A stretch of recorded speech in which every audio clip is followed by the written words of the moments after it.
Hello and welcome.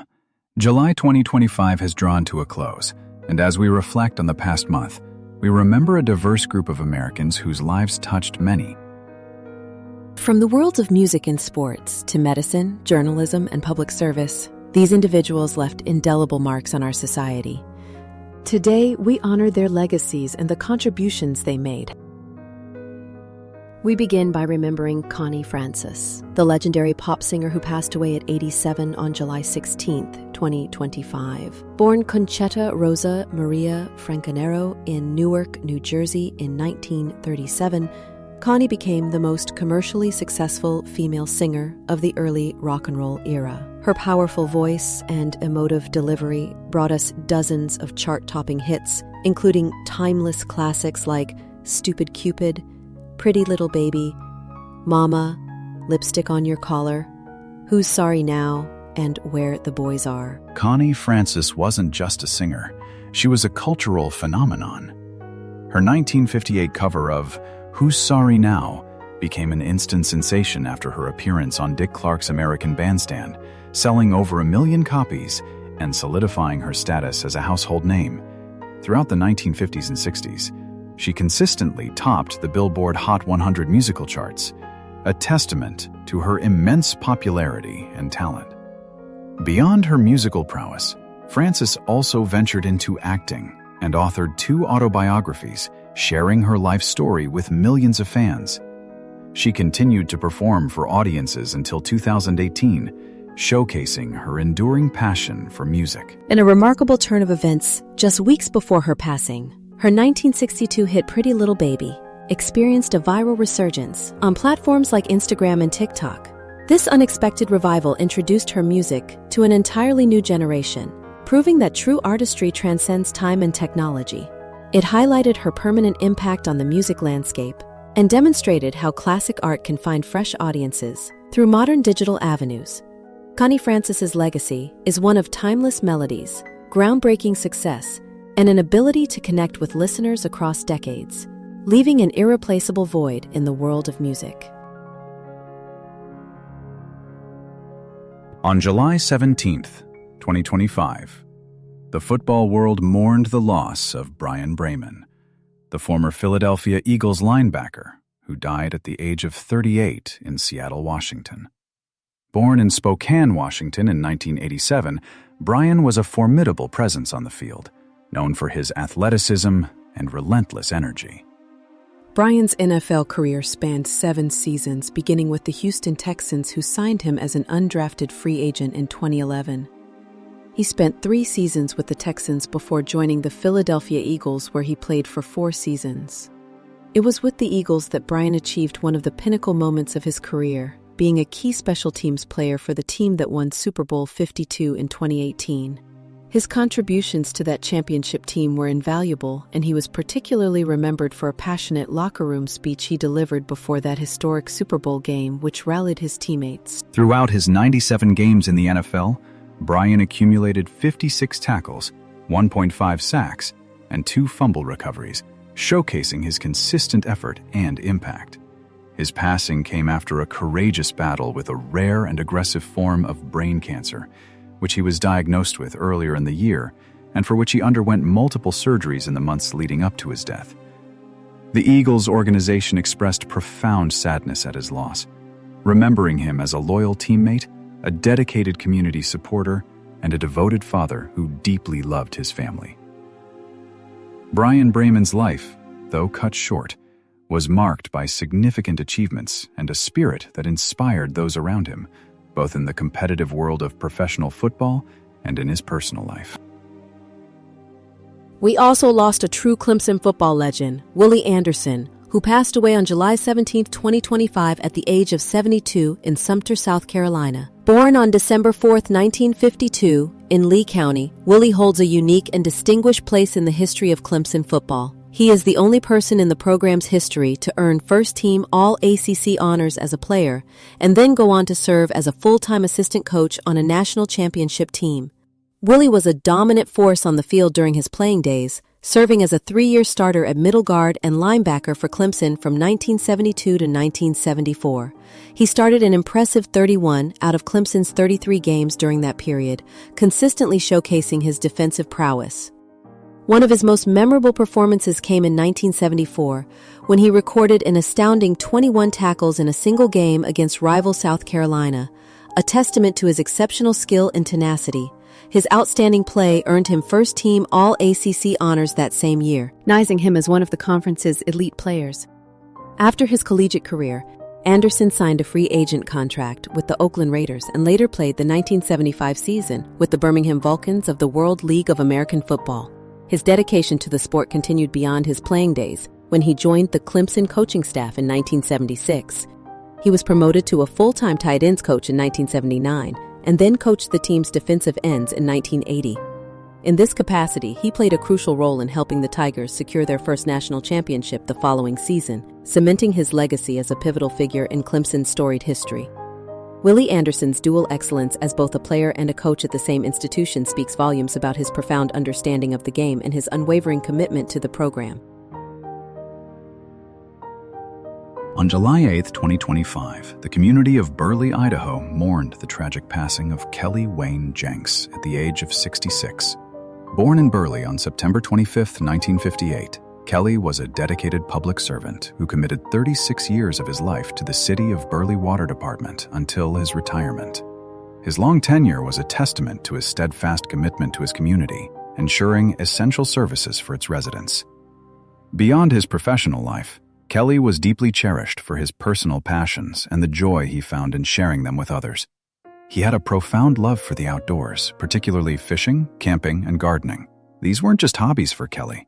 They were avenues through which he connected with his family and friends, creating countless cherished memories. He also found great pleasure in cooking, preparing meals for those he loved, which further highlighted his generous and nurturing spirit.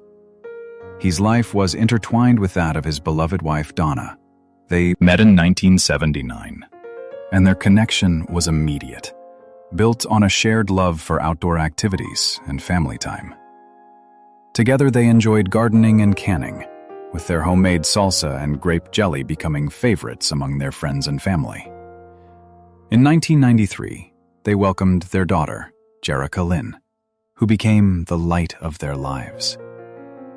Kelly and Donna instilled in Jerica a deep love for the outdoors, teaching her to hunt, fish, and camp, and sharing their special fondness for the Oregon coast.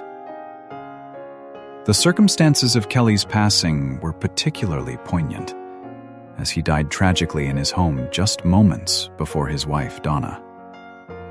Their joint funeral underscored the inseparable bond they shared in life. While Kelly Wayne Jenks may not have been a national celebrity, his decades of public service and the profound impact he had on his local community and family made him a truly notable individual. His life serves as a powerful reminder that true prominence often lies in the quiet, contributed for that distant contributions one makes to the lives of those around them and the community they serve. The New Orleans community said a heartfelt goodbye to Giovanny Carbajal on July 15, 2025, as he passed away due to leukemia. While his exact age and birth year were not specified, his decades-long career as a prominent figure in local Spanish-language media firmly established him as a beloved American voice, serving the Latino community across the United States. Giovanny was widely known for his engaging presence as a sportscast host for Telemundo 42, New Orleans' local Spanish-language news channel. His recognizable voice also graced the airwaves of popular local radio stations like Tropical 105.7 and La Calle 97.9, where he captivated listeners as a DJ under the affectionate moniker El Príncipe, the Prince. Beyond the studios, he was a familiar and enthusiastic announcer for numerous live sporting events throughout the New Orleans area, bringing his vibrant energy directly to the fans. Carbajal was universally praised for his charisma, unwavering dedication, and commitment to the Latino community. Colleagues and community members often described him as more than just a broadcaster.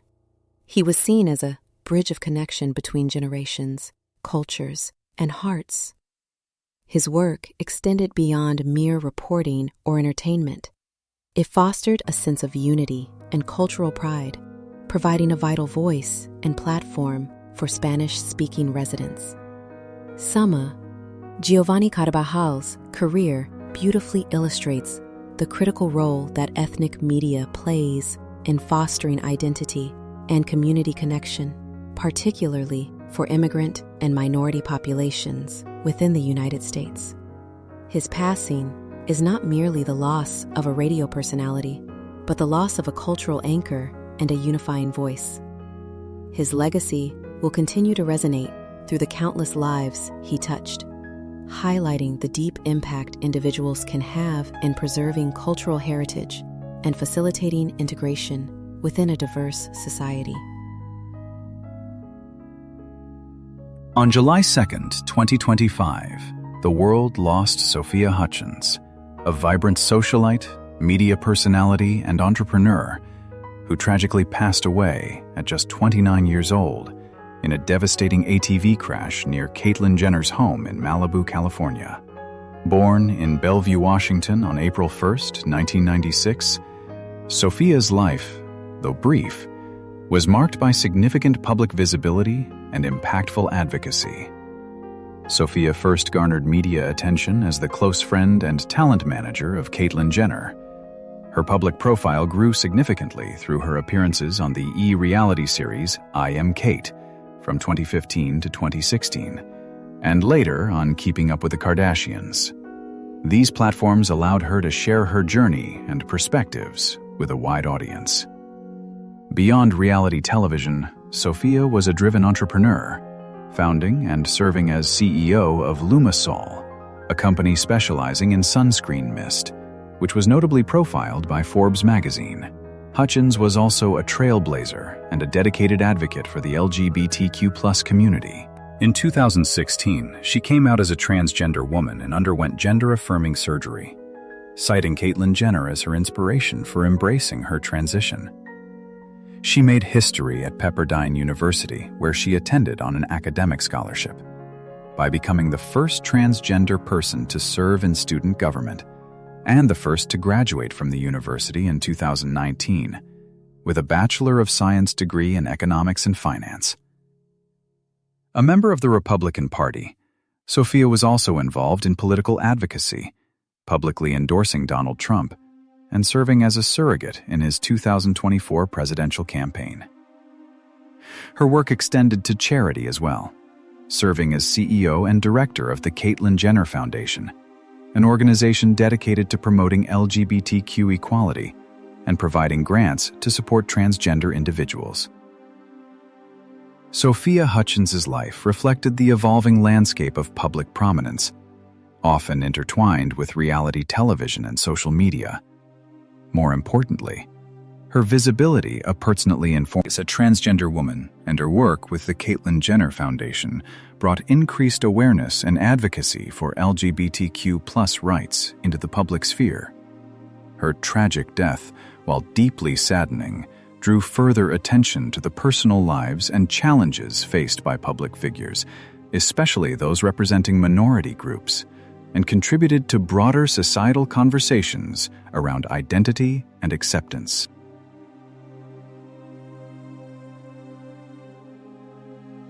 On July 17, 2025, the medical community and the world of sports mourned the passing of Dr. David Altchek, a pioneering orthopedic surgeon and medical director who died at the age of 68.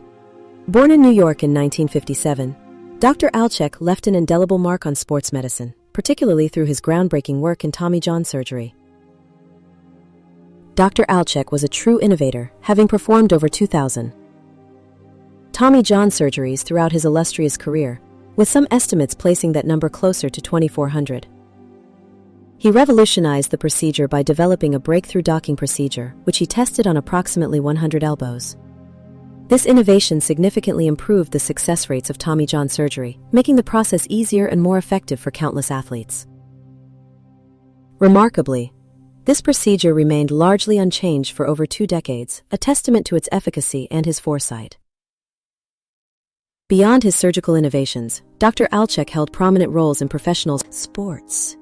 He served as a longtime medical director for the New York Mets, first as their head team physician from 1991 to 2001, and then as their medical director from 2005 to 2024. His expertise extended to tennis as well, where he was the physician for the U.S. Davis Cup team from 1999 to 2003, and the North American medical director for the ATP Tour. From 2005 to 2014, he also served as co-chief of the Hospital for Special Surgeries, HSS, Sports Medicine and Shoulder Service. In recognition of his outstanding professional achievements, he received Columbia University's prestigious John Jay Award in 2003. Dr. Altchek was not only celebrated for his intelligence and innovations, but also widely praised by colleagues and patients for his warm, friendly, caring personality and his remarkable ability to instill confidence in those he treated. His passing was announced by HSS, revealing he had been diagnosed with a brain tumor the previous year. Dr. David Altchek's legacy is one of profound medical advancement and compassionate care. Having extended the careers of countless athletes and fundamentally changing the approach to a common sports injury. On July 11, 2025, the world was shocked by the tragic death of Sayfollah Saif Musallet, a 20-year-old Palestinian-American who passed away in Syndicated, West Bank.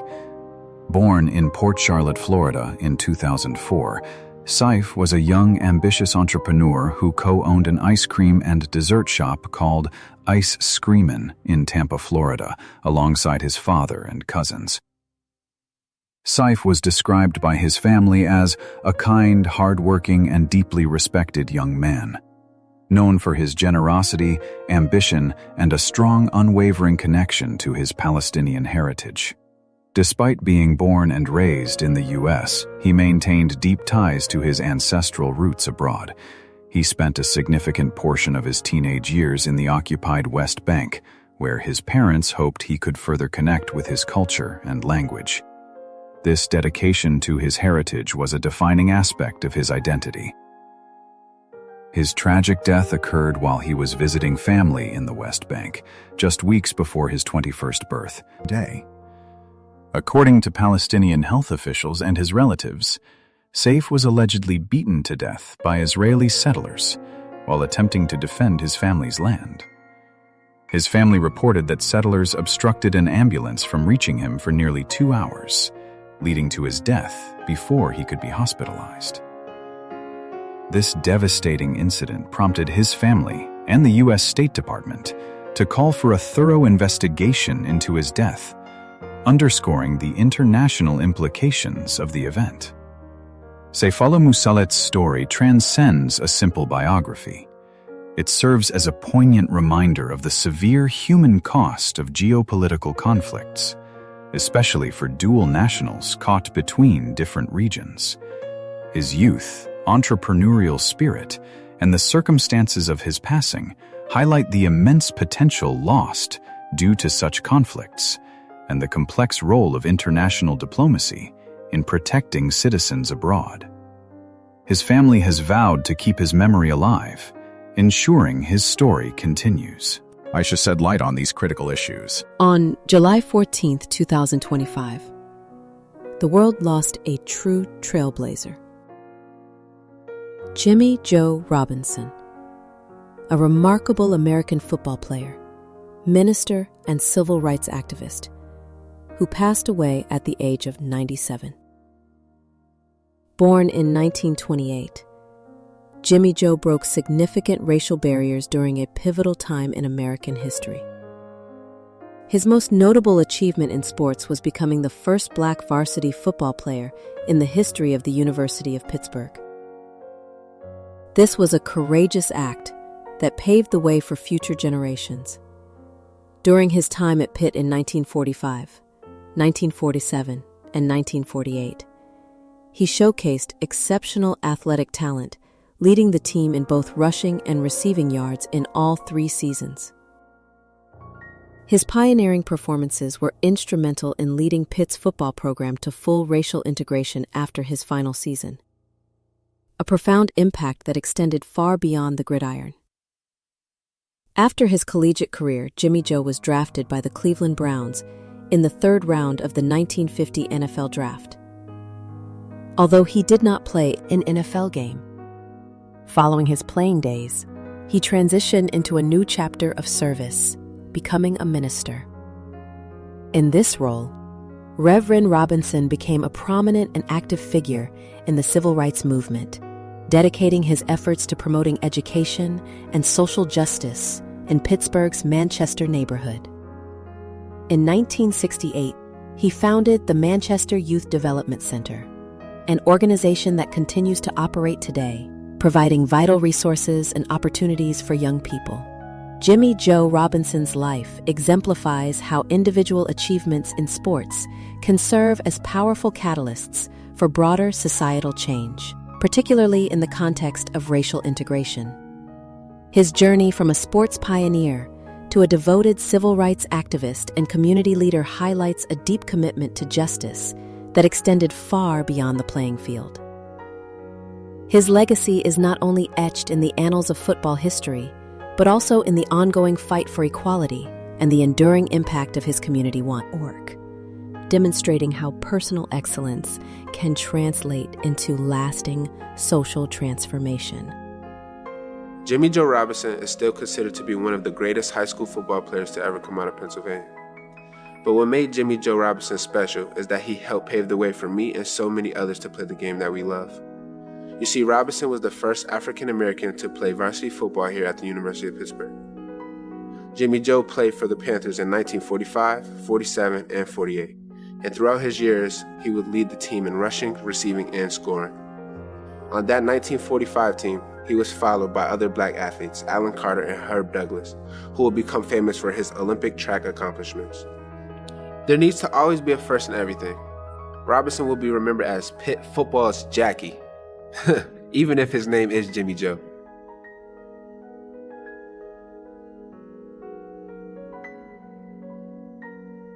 On July 17, 2025, we said goodbye to Henry Raymont, a distinguished American journalist, syndicated columnist, and cultural diplomat who passed away at the age of 98. Born in New York in 1927 to a Texan mother, Henry Raymont's career was marked by a fearless pursuit of truth and a deep understanding of international affairs. Raymont gained widespread recognition as the first journalist to report on the Bay of Pigs invasion in 1961.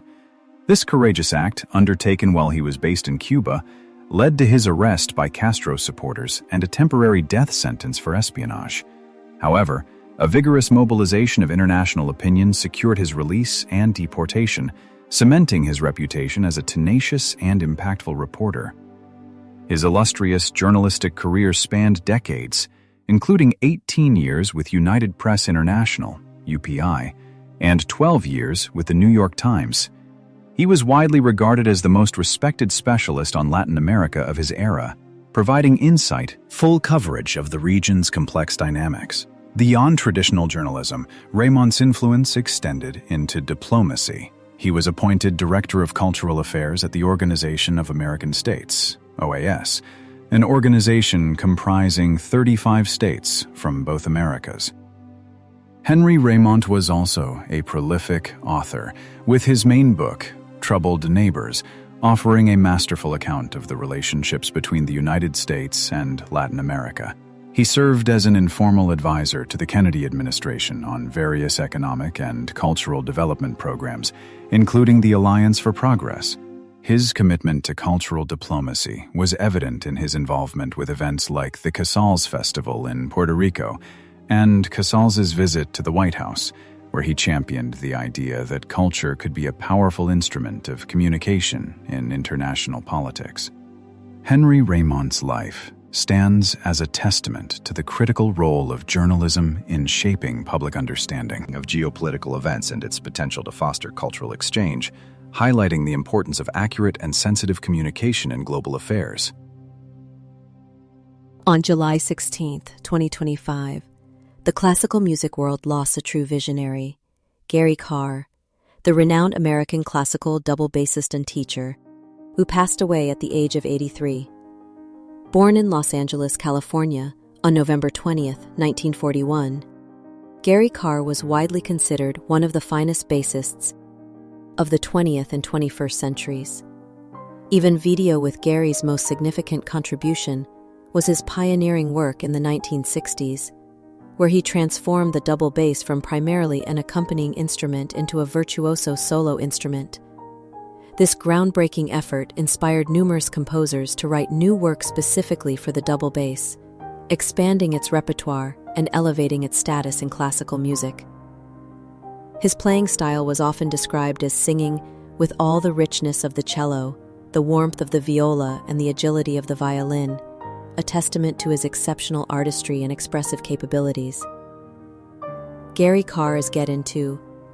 Throughout his illustrious career, Karr performed as a soloist with major orchestras on 6 continents, including the New York Philharmonic, Chicago Symphony Orchestra, and London Symphony Orchestra, reaching millions through his recitals, broadcasts, and acclaimed recordings.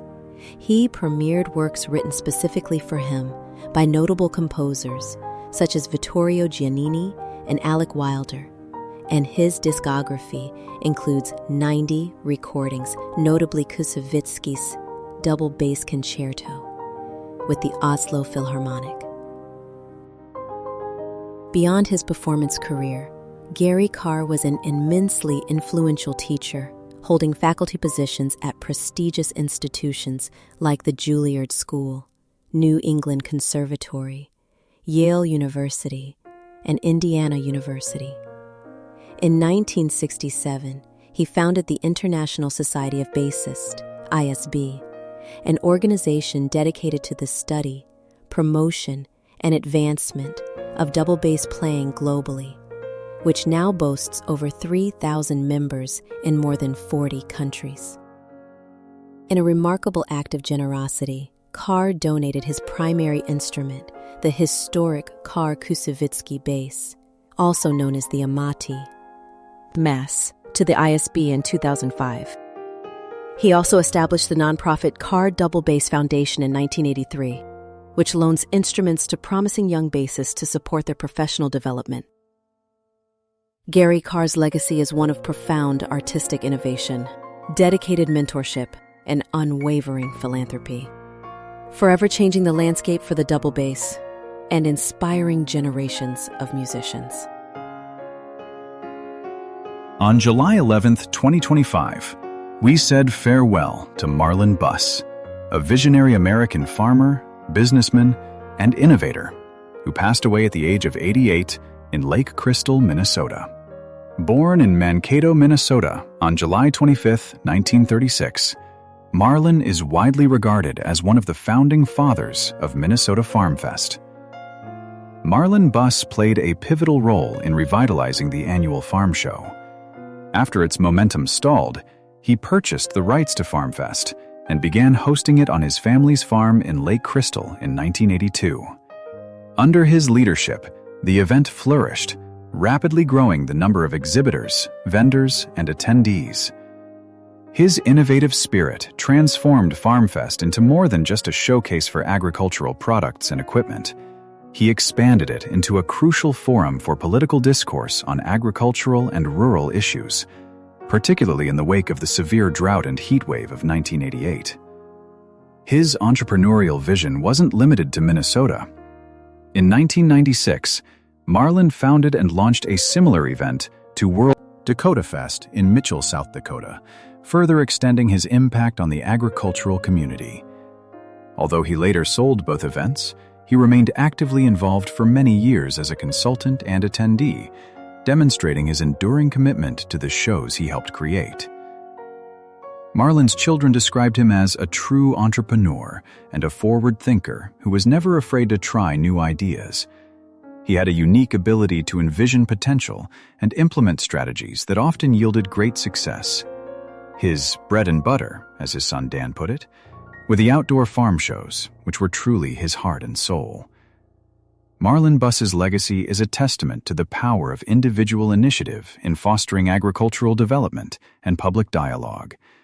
His ability to transform a regional event into a significant platform for both commerce and policy discussion highlights the profound impact local leaders can have in shaping industries and communities. On July 15, 2025, the University of Cincinnati and the broader athletics community mourned the loss of Bill Mulvihill, a longtime American athletics administrator and University Foundation leader who passed away at the age of 78. Born in 1947, Bill Mulvihill dedicated decades of his life to advancing collegiate sports and philanthropy. Bill's impact on the University of Cincinnati was profound and far-reaching. He was instrumental in helping to establish UCATS, University of Cincinnati Athletics, in 1979, and served the Cincinnati Athletics Department for an impressive 28 years. During his tenure, he spearheaded numerous critical initiatives, including leading the capital campaigns for Varsity Village and significant improvements to Nippert Stadium, which transformed the university's athletic facilities. He also founded the George Smith Society, a vital organization dedicated to supporting current and endowed scholarships for student athletes. His distinguished career in athletics, Bill transitioned into leadership roles with the UC Foundation. He served as the campaign director for the Proudly Cincinnati campaign, which marked the university's first ever billion-dollar fundraising effort, a monumental achievement. He also held the position of executive director for the UC Bicentennial Commission in the Office of the President. In recognition of his exceptional contributions, Mulvihill received the University of Cincinnati President's Award for Excellence in 2016. Beyond his direct roles at the university, Bill founded the Mulvihill Advisory Group, providing expert counsel in areas such as advancement, vision planning, board development, and mentoring. Development staff. His leadership experience extended to various boards, including serving as the volunteer national chair of the Board of Trustees for the Arthritis Foundation and as a board member for the New York-based Lupus Research Alliance.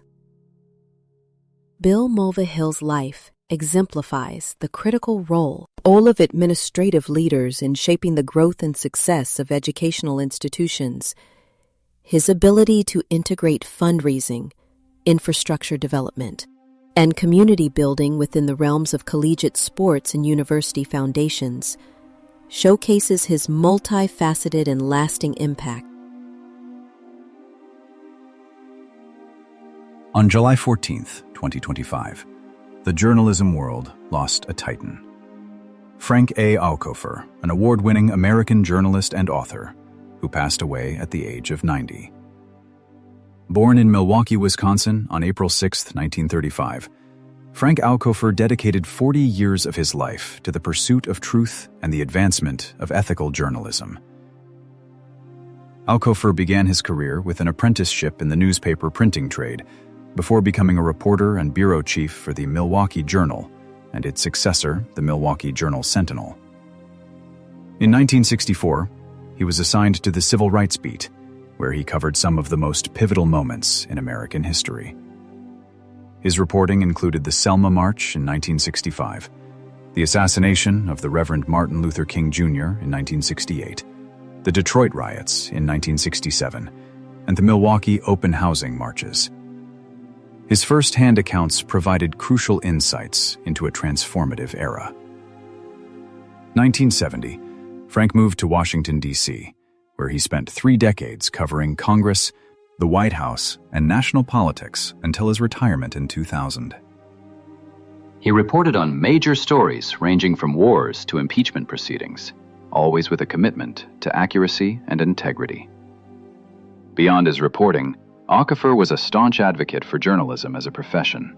He served as president of the National Press Club in 1978 and was instrumental in the founding and shaping of the National Press Foundation, NPF.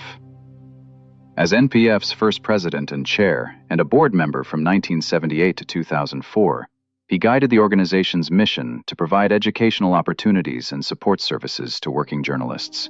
and to recognize outstanding achievements in the news industry.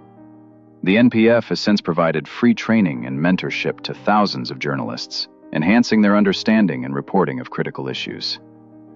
A prolific author, he penned 3 books, including City with a Chance, 1968, A History of the Civil Rights Movement in Milwaukee, and his memoir, Never. A Slow Day, Adventures of a 20th Century Newspaper Reporter, 2009. Frank A. Aukofer's legacy is a testament to the profound impact of journalism in documenting and shaping social and political history, and his dedication to upholding the highest standards of the profession. On July 17, 2025, the world of music lost a lyrical genius, Alan Bergman, an Oscar-winning American lyricist who passed away at his Los Angeles home at the age of 99. Born in Brooklyn in 1925, Alan, alongside his beloved wife Marlyn, formed one of the most successful and prolific songwriting partnerships of their time, crafting hundreds of songs that became integral to American culture. The Bergmans' collaborative brilliance earned them an astounding 3 Academy Awards for The Way We Were, Windmills of Your Mind, and the soundtrack to Yentl. Their talent was recognized with a total of 16 Oscar nominations, 2 Grammy Awards, and 4 Emmy Awards, along with numerous Lifetime Achievement honors. Their works transcended genres, from iconic movie themes to beloved sitcom themes like Maude and Good Times. Their most famous compositions include The Way We Were, immortalized by Barbra Streisand, It Might Be You, from the film Tootsie, and the enduring How Do You Key. The music playing, they also penned You Don't Bring Me Flowers, a duet famously performed by Barbra Streisand and Neil Diamond, and Nice and Easy, a favorite of Frank Sinatra. Alan's lyrical prowess extended to In the Heat of the Night and the calypso hit Yellow Bird. He also contributed lyrics to the Broadway musical Ballroom and the symphony Visions of America. Alan Bergman's journey into songwriting began early. He majored in music and theater at the University of North Carolina and earned a master's degree from the University of California, Los Angeles, where he was mentored by the legendary Johnny Mercer. His partnership with Marlyn, whom he married in 1958, was so seamless that they often found themselves coming up with the same words simultaneously. Alan likened their collaboration to housework. One washes, one dries, a phrase that eventually became the title of a song they wrote. Alan Bergman's legacy is a testament to the profound influence of lyrics in Sayfollah, aping popular culture and forging emotional connections across generations. His ability to craft poignant and memorable words for film, television, and popular songs contributed immeasurably to America's musical identity, ensuring his artistry will continue to resonate with millions. On July 18, 2025, the NASCAR community mourned the passing of Rex White, a true American racing legend and Hall of Famer, who died at the age of 95 in Taylorsville, North Carolina.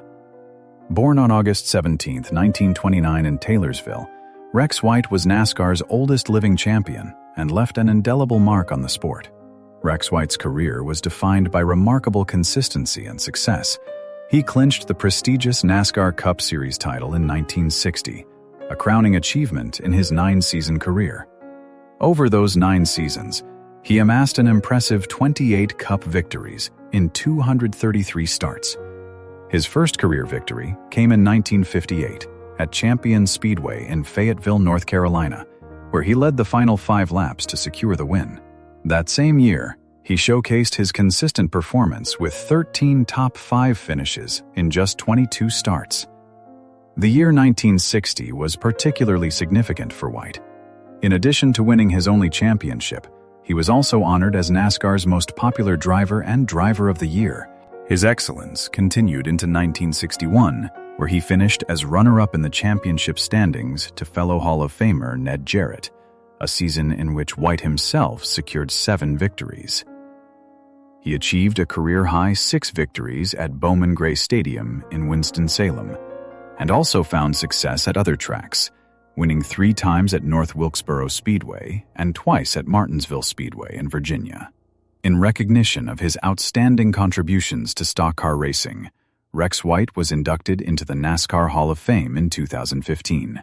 He was also named one of NASCAR's 50 greatest drivers in 1998 and one of NASCAR's 75 greatest drivers in 2023, solidifying his place among the sport's all-time greats. Rex White's life and career stand as a testament to dedication and triumph in motorsports. As a champion and Hall of Famer, he left an enduring legacy in NASCAR history, inspiring fans and competitors alike with his skill and unwavering spirit. In July 2025, the sports and legal worlds mourned the passing of Bill Neukom, the former managing general partner of the San Francisco Giants, who died at the age of 83. Born in San Mateo, California, in 1942, Bill Neukom was a figure of immense influence, known for his sharp intellect and diverse achievements. Bill's most celebrated achievement in sports came when he led the San Francisco Giants to their first World Series title in San Francisco in 2010. This historic victory, the first for the team since moving west in 1958, was a testament to his leadership and vision.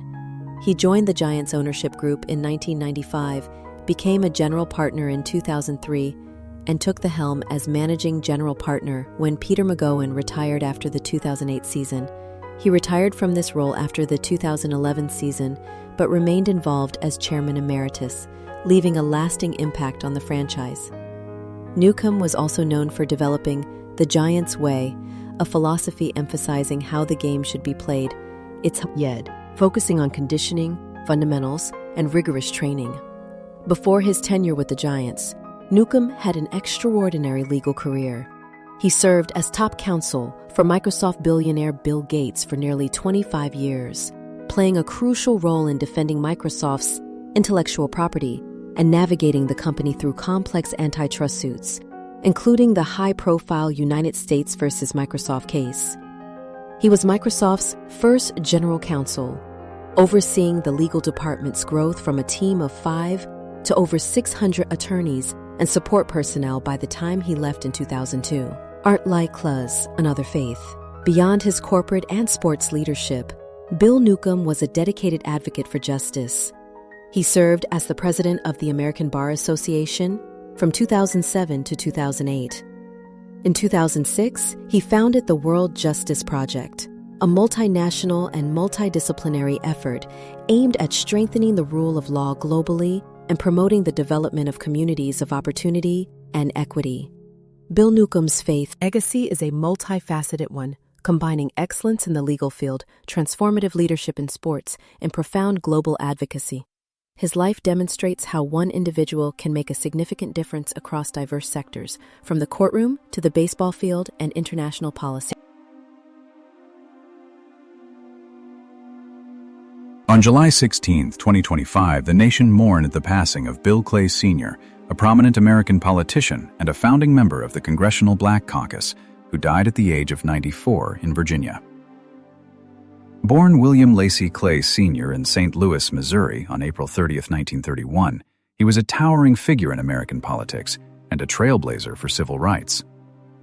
Bill Clay Sr. served an impressive 32 years in the U.S. House of Representatives, representing Missouri's 1st congressional district from 1969 to 2001. His career in public service began earlier as a real estate broker, labor coordinator, and a St. Louis alderman from 1959 to 1964. A staunch advocate for civil rights, he even served 105 days in jail for participating in a civil rights demonstration in 1963, demonstrating his unwavering commitment to justice. His long tenure in Congress, Clay was a powerful voice for environmentalism, labor issues, and social justice. He notably voted for the Family and Medical Leave Act of 1993, a landmark piece of legislation. From 1991 to 1995, he chaired the House Committee on the Post Office and Civil Service, further solidifying his influence.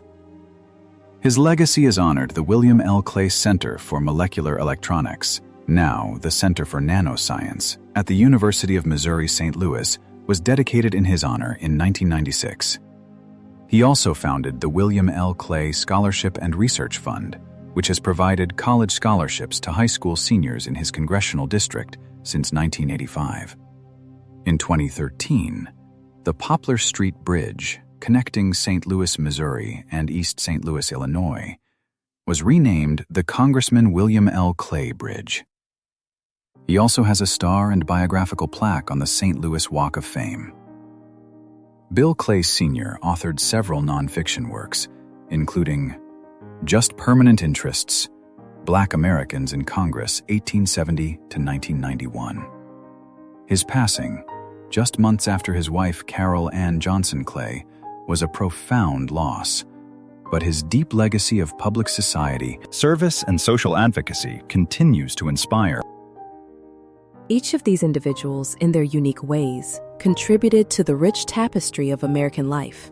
Their stories remind us that impact comes in many forms. From the grand stages of entertainment and sports to the quiet dedication of public service, the relentless pursuit of medical innovation, and the courageous fight for justice. They were pioneers, artists, leaders, and community builders, each leaving an irreplaceable void, but also an enduring legacy. As we reflect on the lives of Connie Francis, Bryan Braman, Willie Anderson, Kelly Wayne Jenks, Giovanny Carbajal, Sophia Hutchins, Dr. David Altchek, Sayfollah Musallet, Jimmy Joe Robinson, Henry Raymont, Gary Karr, Marlyn Buss, Bill Mulvihill, Frank A. Aukofer, Alan Bergman, Rex White, Bill Neukom, and Bill Clay Sr. We are reminded of the profound difference one life can make.